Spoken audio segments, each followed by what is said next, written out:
person like this, and like the person's moving, person's going like this. That's not Kundalini activations. That's No, some people can say that it is. Honestly, what it truly is just somatic healing. It's releasing energy, blockages, open the box, and then all the bees just stung me. Hundreds of them. So that was my near-death experience. As I was getting stung, my soul shot out of my body. I saw the light.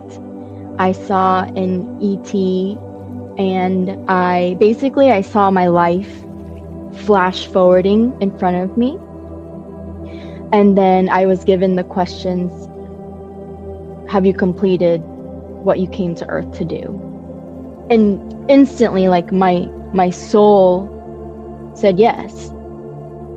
And then my mind came back to me, and I realized, oh wait, I have a daughter. And instantly, boom, shot straight back into my body. I saw a video of him. I think he did something with his stomach, and then someone felt his zap. So during my sessions, that also happens in smaller amounts. Like, I can't light paper on fire. Okay, so today we are here with Miss Fiona. How do you say her last name? Huang? Huang. Mm-hmm. Huang?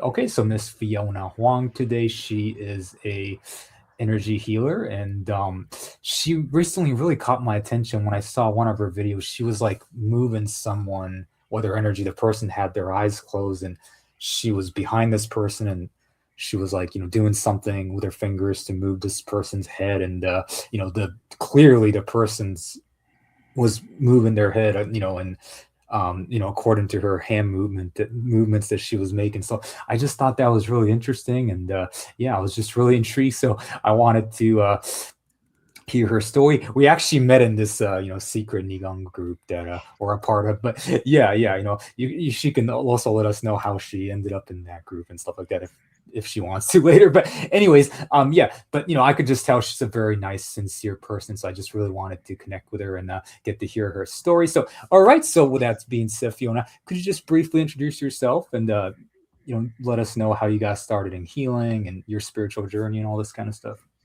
Yeah, I'd love to. My name's Fiona. I'm born and raised in San Diego, and my journey really started, I think, 2 years ago now. Yeah, January 2024.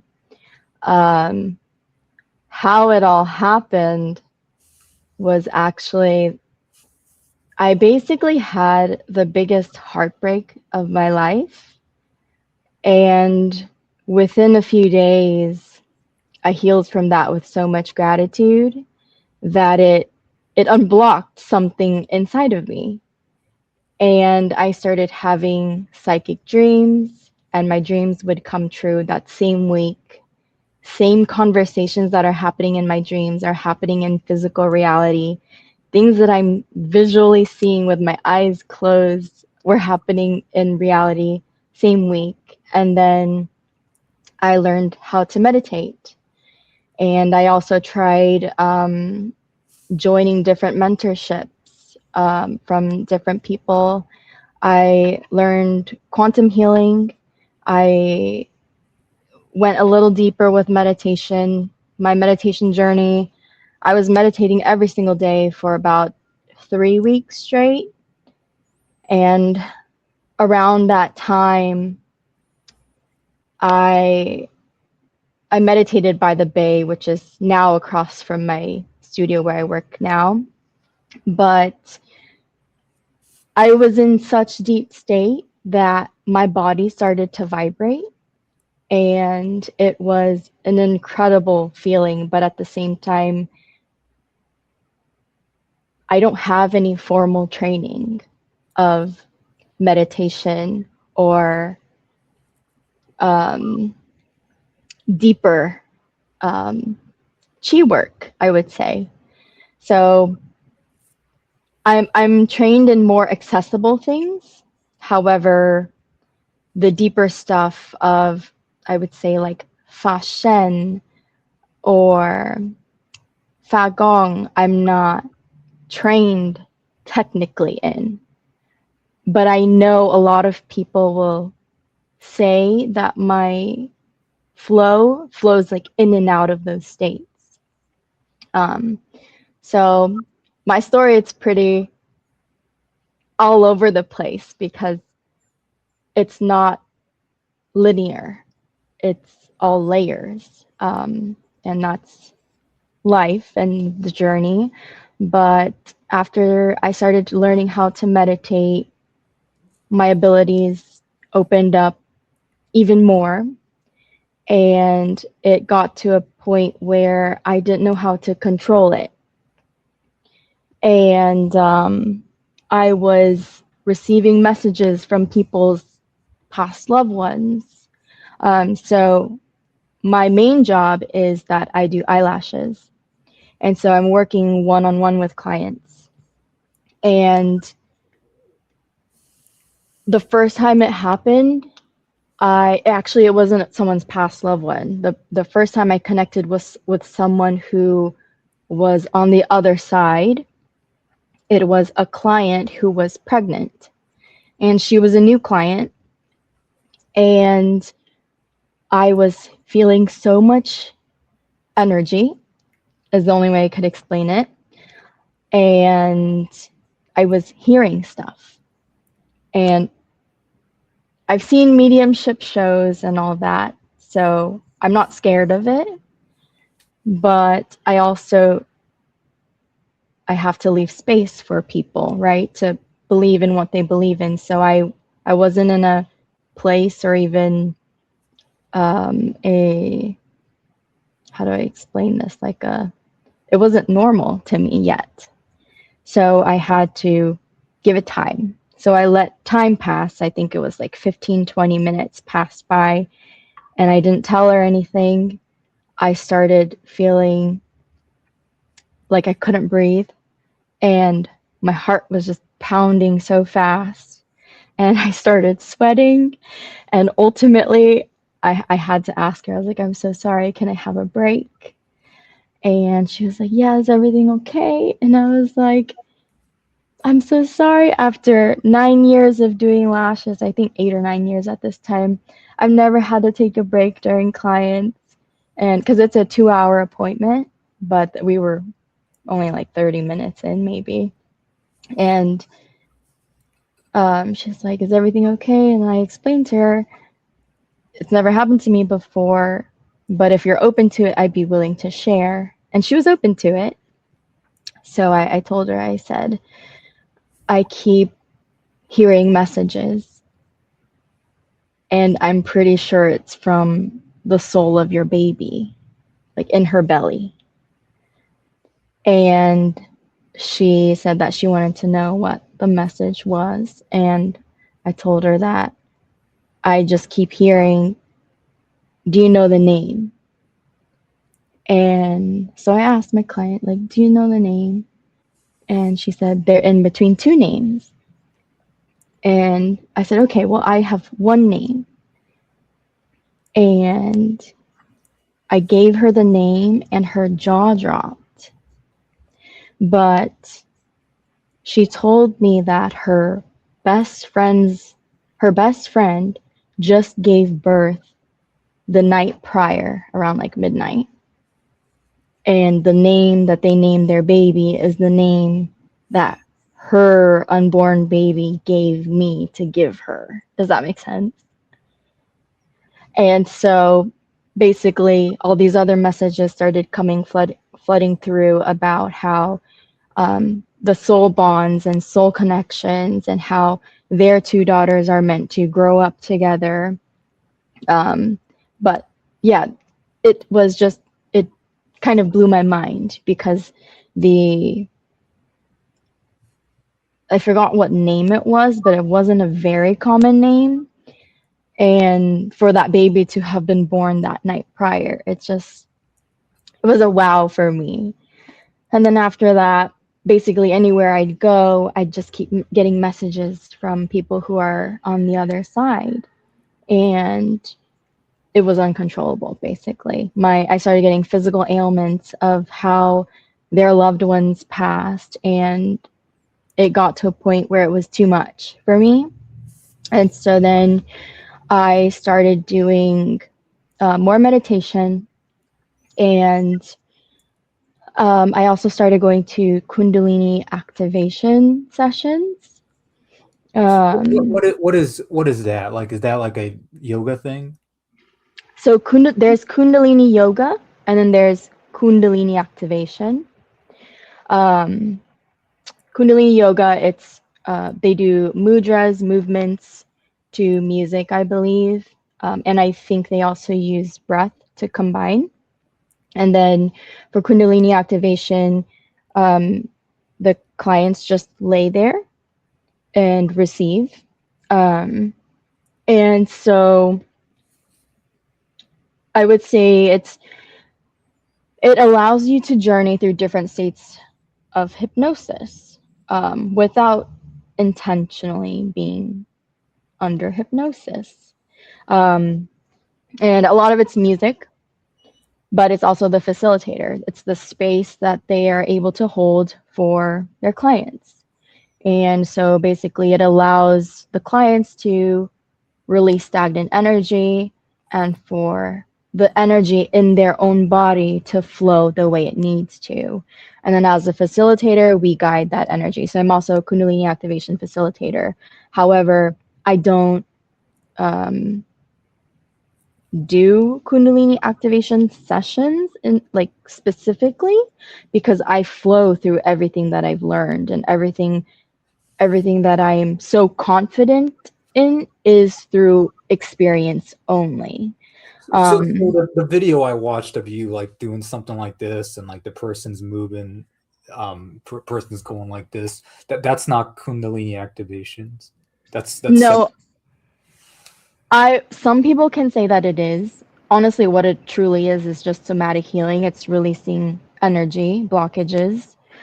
So it's for me, it's very, I guess, as a facilitator of energy, that's where I struggle, because everyone's trying to put a label on it when it's just energy, and it's just the way that the body and the field needs to open up for this person to release in the way they need. Um, it can get very confusing and also discouraging sometimes when, let's just say, one Kundalini facilitator is saying, oh, Kundalini activation is this, and it is only this and not anything else. When Qi is just energy. And when we learn energy and we learn how to see beyond the physical, we're able to experience, feel, and possibly even see things that are not actually there in the physical. So what I do, I flow through whatever modality people want to call anything. I would say like somatic healing, quantum healing, hypnosis, chi healing. It's, to me, it's all very similar. Yeah, I mean, some people get really caught up on labels, and which is great. I mean, some people are proud of that, and that's a beautiful thing. I think that's amazing. But really, I'm not a big fan of like quote unquote labels too. I mean, just it's G work, it's healing. You know what I'm saying? That's kind of my attitude too. So, yeah, yeah. So what are some there might be some people that are watching this that are interested in possibly getting healings from you or treatments from you. What are some success stories that you can possibly share with us? I mean, honestly, I would honestly say that just showing up, my clients showing up for themselves is considered a success story. Because with energy, my greatest success story would be honestly myself, because I've learned how to be the most authentic version of myself by doing what I'm best at, which is facilitating energy. And everybody can heal themselves, truly. It's just that I happen to create a life where I can provide the space for people to show up for themselves and just be and just lay down and do nothing while I just do what I do best. Yeah. What can you do this? I mean, can you do this over the internet as well? And is that a service you offer just for like besides in person, or is it just in person? No, I do offer over the internet also, but I haven't had time in my schedule until now, until I started opening up my schedule more, because I also have a 4-year-old daughter.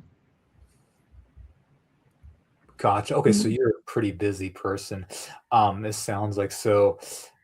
Yeah, but it sounds like, if you're busy, then that's good. You're getting clients and stuff. So it sounds like you're, pretty booked and yeah, sounds like you're already very successful at this. So what is your typical day like as far as like, cultivating energy or, your own spiritual practices concerned? Like what are some things that you personally do right now throughout the day? Honestly, I am probably the worst person you're ever gonna interview because I am just myself. Like whatever myself consists of, I am that. Like my meditation is my flow. It's me being me, truly, authentically, genuinely. It's knowing that I am all these labels that other people put on me. However, I'm also not any of those things. And that's the best way that I personally am able to meditate. That is truly my peace. Um, how I learned to meditate, I was sitting by the bay every single day at a very specific time. And then I got to that state where my body is like vibrating and I feel like I'm about to lift off of the floor. It was incredible. And what do you do after that? Where do you go after that state of meditation? Um, I don't know how to explain it. I just go into my flow, and that's how I alchemize energy. And that is where I also learn how to cultivate energy. And that's where I think that's how we met. Is I posted in the group asking about like help because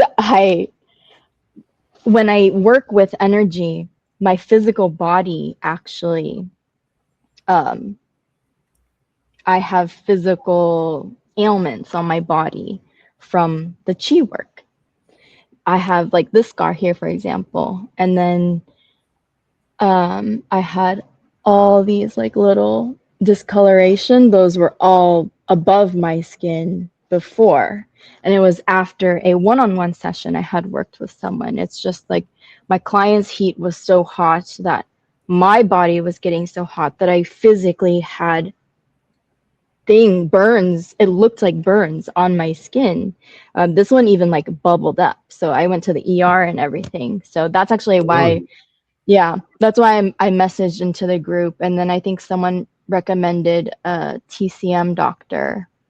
So I went to a TCM doctor and then showed them videos of my work, and then they understood better because I have I'm not great at explaining what I do. I just, You're just like I was doing healing and this manifested kind of thing. yeah. And honestly, Western doctors would not understand that.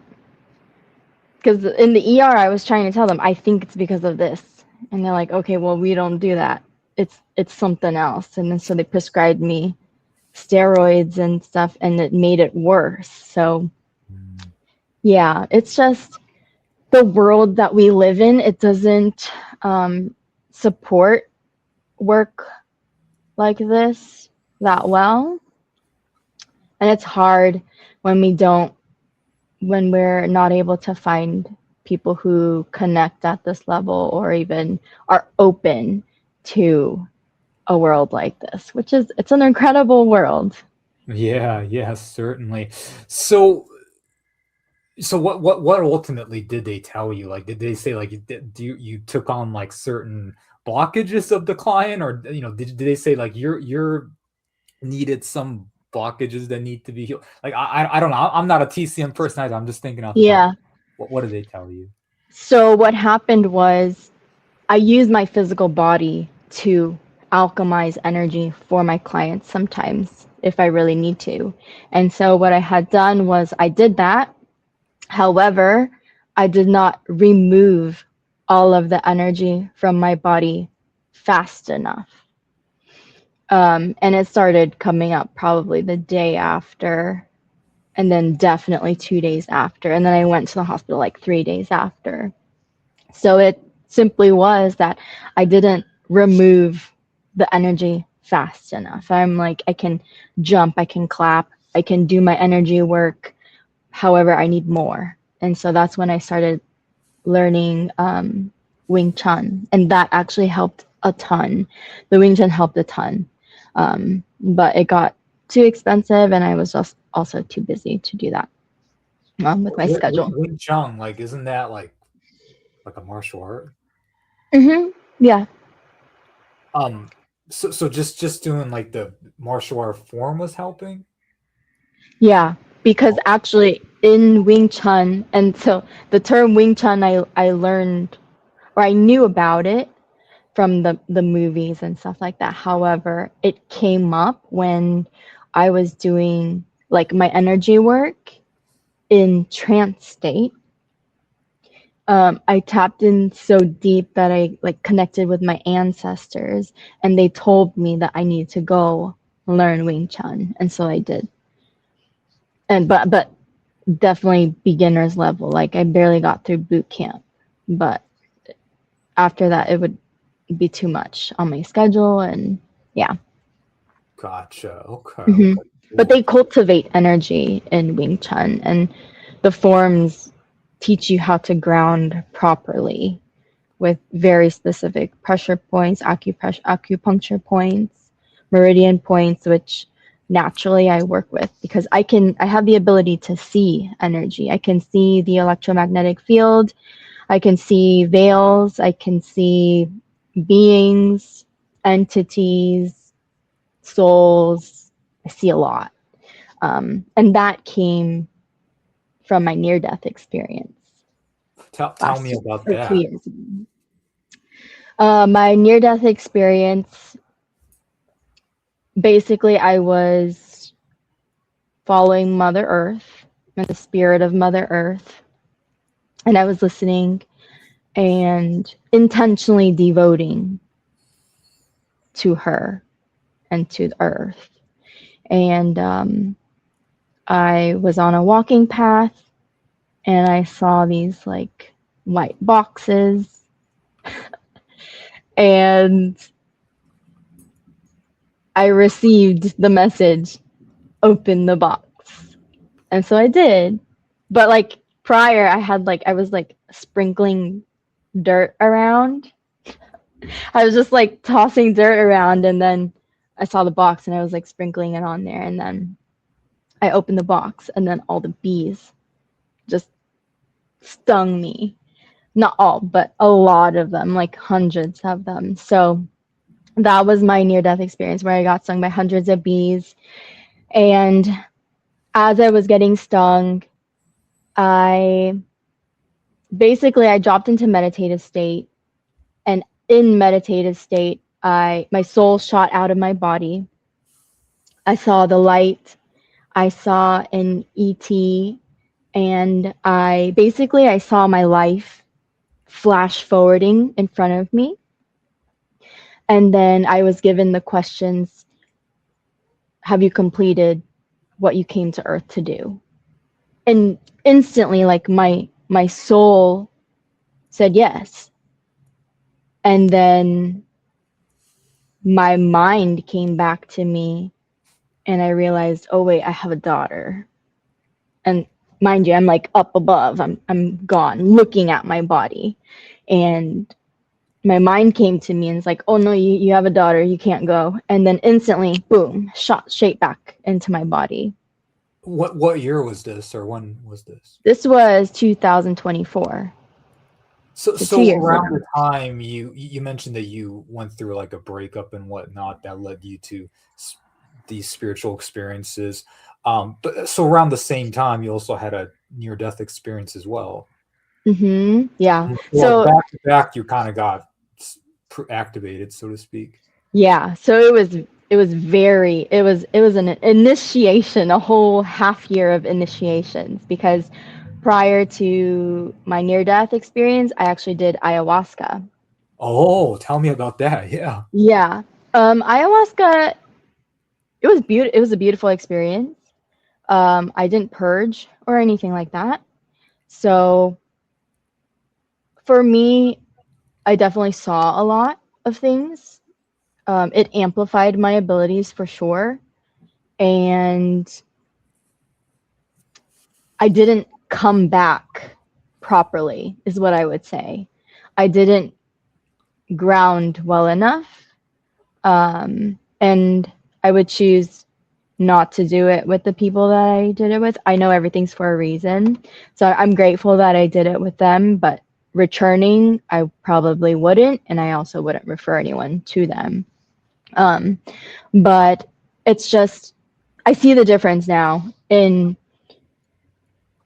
doing it away from a tribe and that rooted Where did this connection. take place? The ayahuasca? Yeah. I did the ayahuasca in Hemet, California. You can do ayahuasca in California? No. Oh, it was okay, okay, yeah, okay. Yeah. It was sort of, you know, yeah, okay. Yeah, but it was very intentional and it was a whole weekend retreat. My client actually, she saw what I was going through, and she was beginning to um, assist in those journeys. And so she actually recommended me to go, and that's why I did. Okay. Yeah, so you didn't go to Yeah. like Peru or anything like that to do No, no. But also after connecting with Mother Ayahuasca, I for sure know that if you have the right intention and from a pure state, you have the ability to connect to any form of medicine from the tribes and the elderly when you have the right intention. So outside of that retreat, I'm still able to connect with the spirit of ayahuasca. And I don't know if it's because I had connected with her once during that retreat already, or if it's just something that anybody. I mean, because that was actually my first time doing any form of psychedelic or anything like that. Oh, So okay. I went straight for ayahuasca, Oh, and jeez. You never did any yeah, like puff or anything? no, Really? no. Oh, At wow. Yeah, at that time I had never smoked weed or done any psychedelic or any medicine or drug or Yeah. anything like that. I don't Yeah. know if you can even if you're even allowed to say that on YouTube, but I don't really care. So, Uh, it doesn't matter. But sorry. Listen. Um, but yeah, that's so you just went straight to the most powerful psychedelic you can do. It's like how it lasts like hours, right, or something when you do it. Yeah, it did. And they dose it out, It but tastes like super gross, right? I heard. honestly, it wasn't horrible. But at the same time, the retreat I went to was what I was told was that it's an ayahuasca medicine retreat. Oh, But I so it don't think is. that's all they served. I don't even know if I truly got ayahuasca or if it was another form of a different medicine. But whatever this thing is, it's kind of gray area and it's just kind of sketch a little. Or is this like a legit thing? Because I didn't know. No, it's so these people do it often. They host retreats often. So, but honestly, that's a whole nother. Yeah, it sounds kind of gray area, which is fine. Like, let's just not mention their names or anything because I don't want to get these people in trouble or anything. Yeah. But for the record, from my understanding, like DMT is illegal, but people do it anyways. But it's like I think DMT is illegal, but I think ayahuasca is like kind of like gray zone. If I'm not mistaken, I think it's technically illegal, but like I think it's gray zone because it's you drink it and stuff, like you don't smoke it, and so like that's what I heard. I mean, I don't ever intend to do ayahuasca. It's not my thing, but I mean I've these several people that have done it on this channel, and it's a powerful thing. Although from what I've been told by one particular individual, or actually two, they told me that psychedelics didn't really enhance their psychic abilities or powers at all. But like, how can I say it? Like, it didn't increase their psychic abilities, but their, I don't know, like, what's the word? Their comprehension of like reality has heightened or something like that. That's what I was told by one individual that indulged in this stuff. But for you, like this has helped you become like a better healer, you would say, and like kind of enhanced your energy.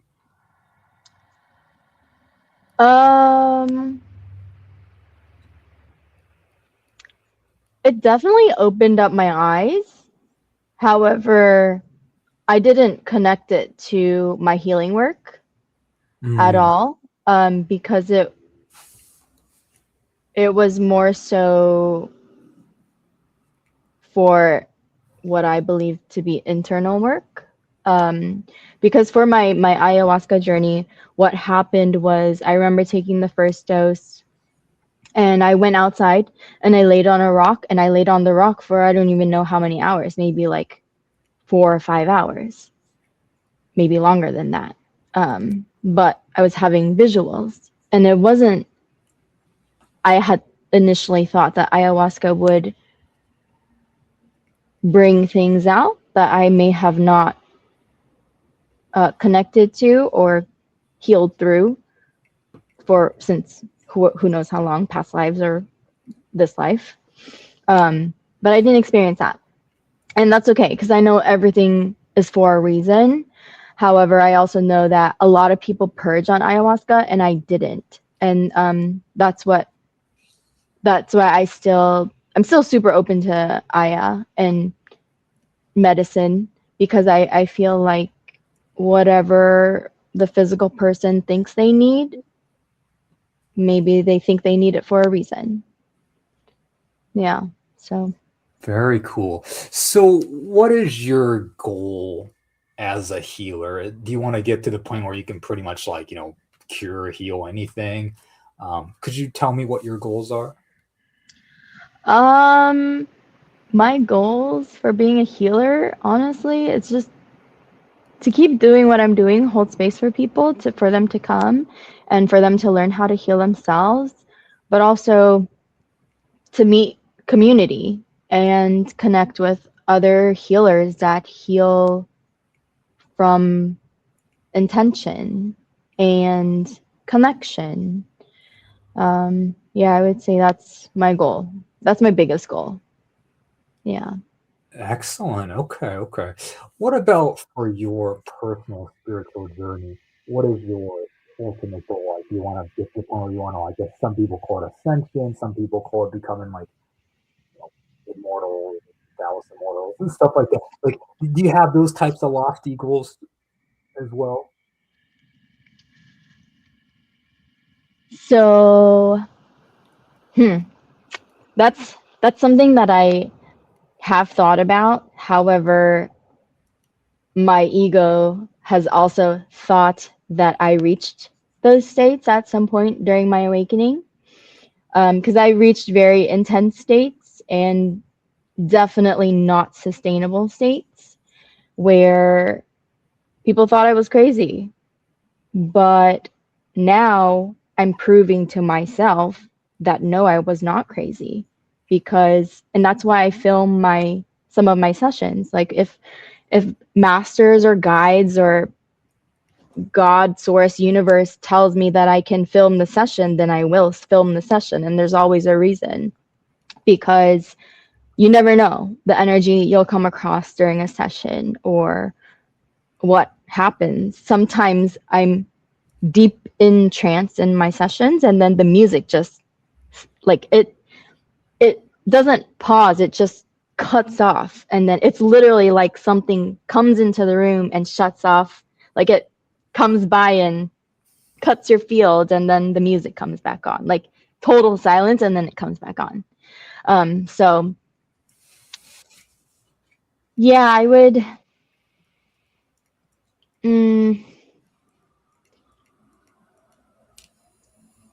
I'm open for for I don't want to say I don't have goals or things that I want to reach or attain. However, I'm open for whatever the universe will allow me to flow through. And I've just learned through my experience that for me personally, I'm not meant to sustain rainbow body, Christ consciousness body full on.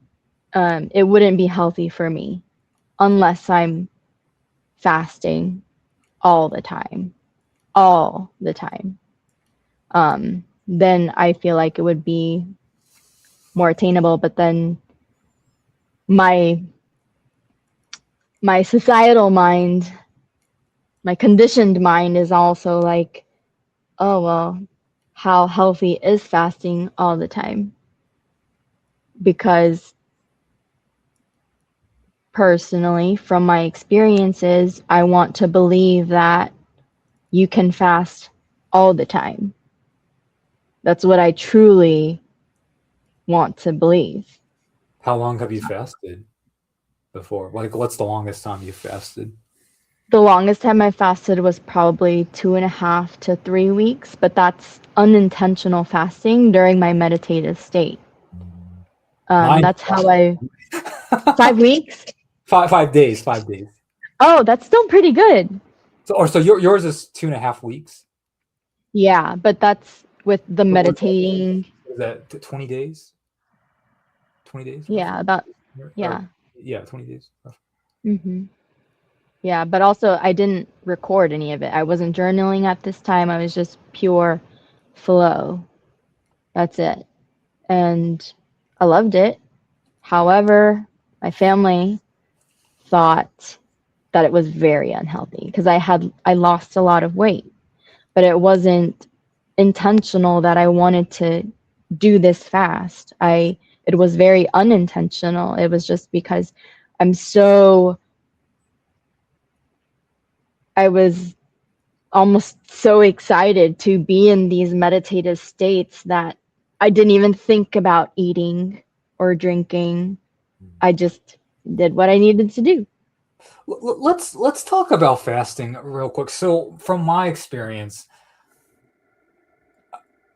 it's my fasting experience was very strange. So, you know, so no matter what day it is that I'm fasting, in the morning I'm hungry, like I'm like dying, and like throughout the day I'm just like in when I was fasting, I had more success when I was at work. Some people say don't fast and work. Like for me, I work from like 8 to 4 or whatever, and like I was just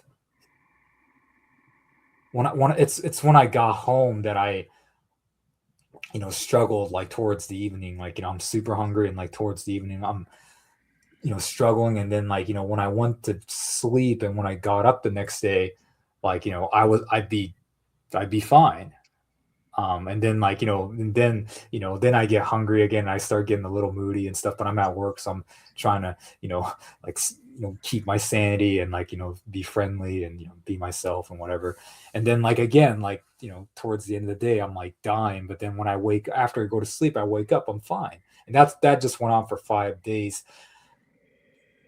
Most people don't seem to have that experience. Like I don't know if that was kind of unique for me. What about for you? Like because some people say just after they got the 5th day, it was like, oh my gosh, it was like, I just couldn't keep going anymore or something like that. Like for me, it was just when I took a nap or when I slept and when I woke up, I'm just fine. Like I was like just like, oh, like I don't feel anything. Like I'm just normal. That's been my experience. What about for you? Have you had that? My experience would be. I'm sorry. In other words, this sleeping like kind of took away that, like, hunger. Yeah, it makes sense. Because hunger can also be in the mind. And then also, it's what type of hunger, right? Is it hunger that you're thinking you're having? Is it that your body's lacking some sort of energy that you are translating as hunger? Does that make sense? For me, I would be hungry probably like the first 2 to 3 days. And it would go in like waves of hunger. But it's better if you find like an outlet that you can either be creative or journal or draw to get past that hump of hunger. Because for me, growing up, my emotions connected to my hunger or food hunger. Like I would emotionally eat because I thought I was hungry, but when no, I'm craving other forms of energy.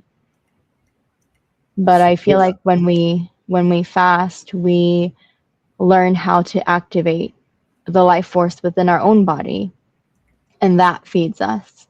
Yeah.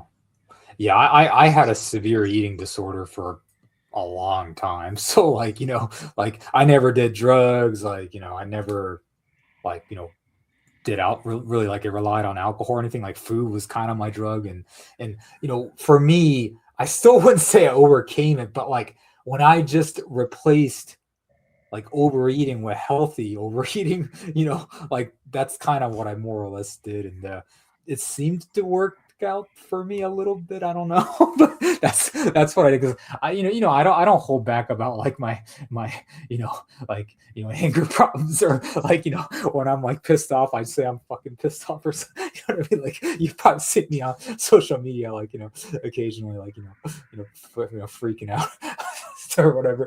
But yeah, I try not to like hide my darker aspects of myself because I just don't believe in being fake and I don't believe in being corny. But I just say this to say, yeah, I know, like I think everybody's got some type of addiction, and for me it's been food, but I'm still working on it, so yeah. That's okay.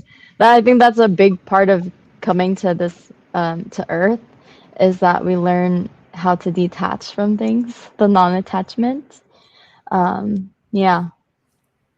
Yeah, like I know this is weird, but like I can't really function without like drinking lots of fruit juice or like just I eat a lot of fruits lately. Like I don't know if it's some, but it's strange. Like I think it's a good addiction, right? I mean, I don't know. It's just like I'm moody if I'm not like eating a lot of fruits or drinking tons of fruit juice and stuff, and it's almost like I became like attached to that. And I don't know. It's just I don't think it's a bad addiction. It'd be better. It'd be certainly better than alcohol, I think. But that's just something that's been going on in my life lately. You as a business owner, what is your goal? Like, do you want to basically, just keep doing what you're doing, or do you want to just you mentioned you have another job, like doing eyelashes on the side, or maybe that's your full-time job. I don't know, but like, do you want to eventually get to the point where you're just doing healings all the time, or is this just a part-time thing? Do you want I would prefer my healing to be full time, but also my vision for. So let me rewind back a little bit. The reason why I had mentioned that the rainbow body or and whatnot, it's not sustainable. Some or for me at least, it's because of my lifestyle. There's no way I could retain rainbow body living in a society like this in San Diego. I think for me, it would be easier to attain, maintain, and sustain that light body in the forest by myself, away from everything. Or like at least in a monastery or a temple, somewhere where it fully will support that type of life. However, with a 4-year-old and a business and, just physical 3D things that my ego thinks that I need to keep on with, that's not sustainable. However, setting that aside, my passion would be for healing to be my main, and I don't even mean main source of income or anything. I want that to be my main thing that I do, whether I do it fully uh, not for monetary compensation, or whether I do it for some sort of exchange. That's what I would prefer. And I would prefer also my daughter to grow up in a community where this is supported, this is normal. Mhm. And so that's what I'm working on. That's why I host group sessions. I'm hosting it to build community, to find other people who are wanting this sort of lifestyle and true family beyond the blood.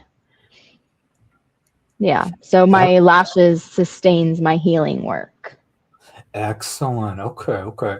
Fiona, if you have any advice to people that want to get into healing or become energy healers and things like that, or just want to just deepen their spiritual practices, what would be your advice?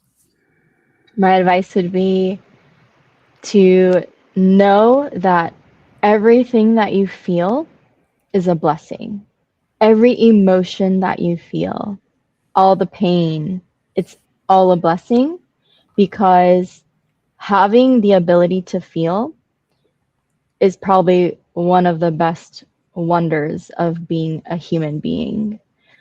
And feel and notice the subtleties, true subtleties. Know that if I put my hand up like this, there's a veil right here.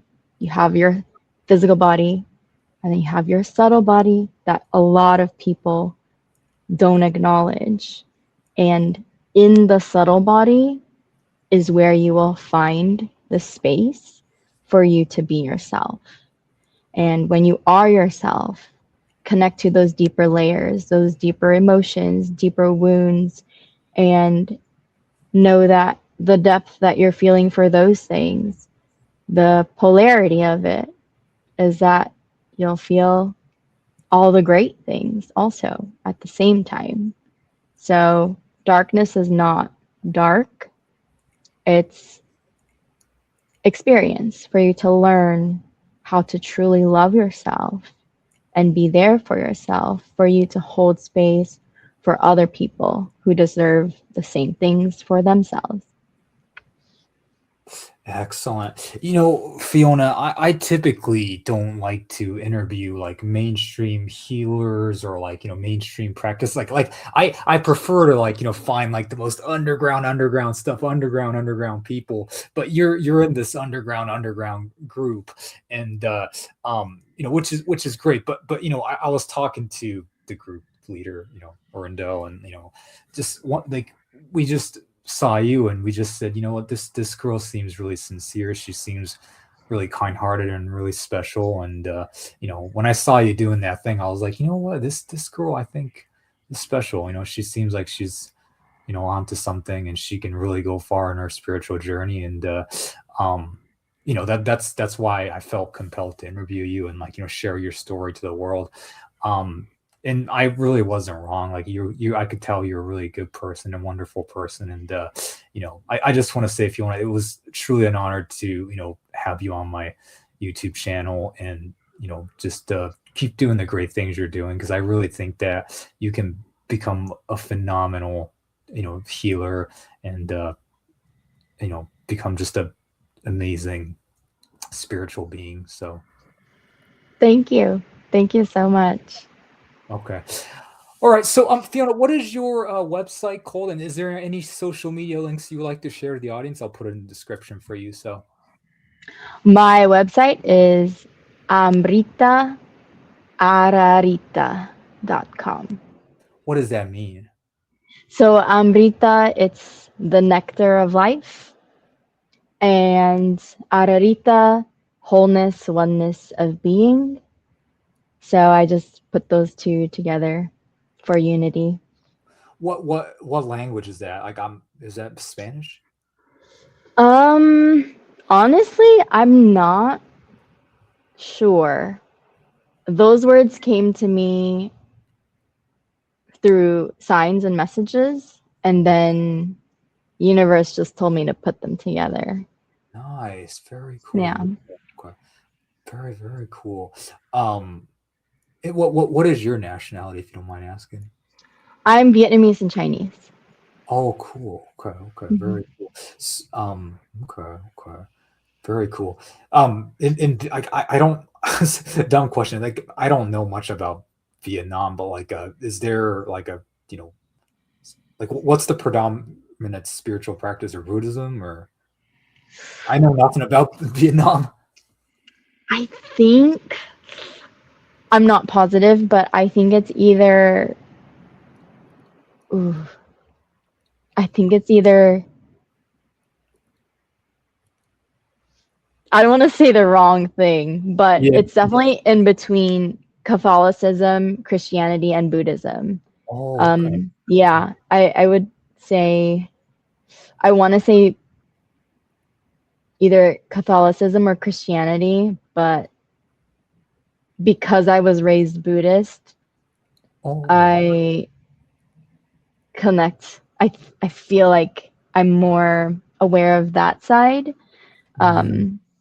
Yeah, but when I go to Vietnam, I see tons of church. Or when I went to Vietnam, I've seen a lot of churches. So yeah, I can't tell you. I'm not oh sure. God. Yeah, it's weird because I grew up in Japan. Like, I grew up technically Buddhist too, technically, but like I don't know anything about Buddhism. Like, I didn't even start doing spiritual practice till I came to America, and like in my 20s and stuff. So it's like technically I grew up Buddhist, but it's like Yeah, nothing yeah, about I'm the it. same way. Yeah, Like, so we can kind of relate in that regard. So yeah. So okay. Well, anyways, guys, yes. Once again, Fiona, thank you so much for coming on today, and I will leave Fiona's social media links below. And yeah, definitely, if you feel compelled to check out, Fiona, check her out. And if you want to get her healing sessions, I think you won't be disappointed. So thank you so much, Fiona. thank you. Thank you so much. John Chang and Dynamo Jack, like, that's very interesting. Yeah, so when I do my energy healing work, like just how I saw a video of him. I think he did something with his stomach, and then someone felt his zap. So during my sessions, that also happens in smaller amounts. Like, I can't light paper on fire.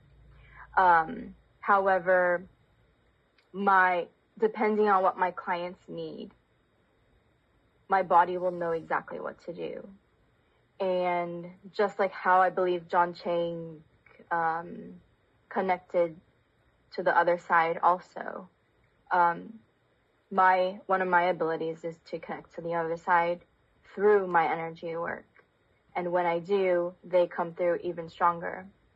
And I truly believe it's electromagnetism, if we want to explain it in like English terms. And yeah, so someone had seen my video and they said, oh, you need to look up John Chang because what you're doing looks like what he's doing. And I don't know which video I had posted for this person to see and then say that.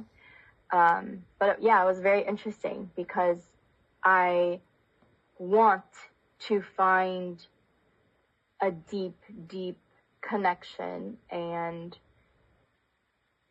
find community through lineages that are not so easily accessible, because it goes so much deeper for me personally, because a lot of this was a change through the spirit side, not just learning the technical book stuff and learning from another person, but it's literally from the other side.